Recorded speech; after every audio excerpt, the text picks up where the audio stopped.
Hold on, That's I gotta cut you off. Why is it allegedly when you went to court for it and I assume you got charged with something?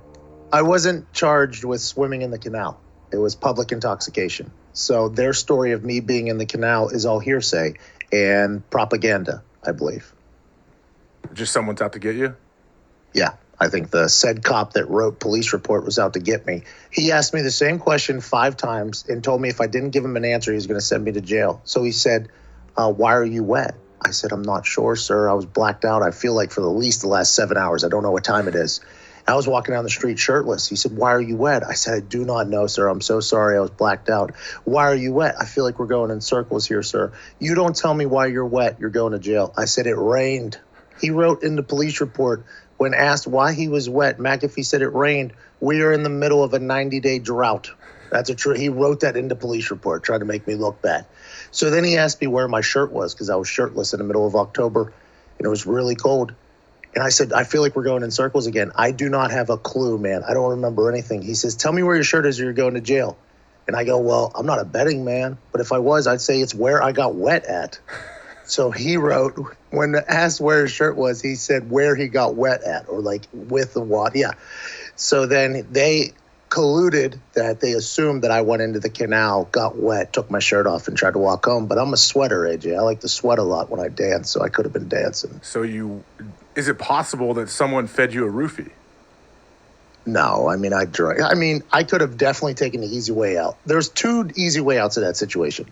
I got roofied, or I turn to Jesus and become a super religious guy afterwards and be like, I'm never going to make mistakes again, blah, blah, blah. And I chose not to. And that's the McAfee way, AJ. I'm not going to take the easy way out of anything. I'm going to go the hard route. I'm going to say I drank myself into that oblivion. I ordered 100 shots of tequila. I remember that happening. Then I was asked by the media when I came back from my suspension, like, are you going to change the way you're living? And that was like the setup. I knew in the back of my mind, like that was the setup for me to say that I found Jesus or Buddha or whatever Tiger Woods said. And I said, no, I'm just not going to be stupid anymore. I realized that I just can't get that type of drunk. I risked a lot of things, blah, blah, blah, kept it moving.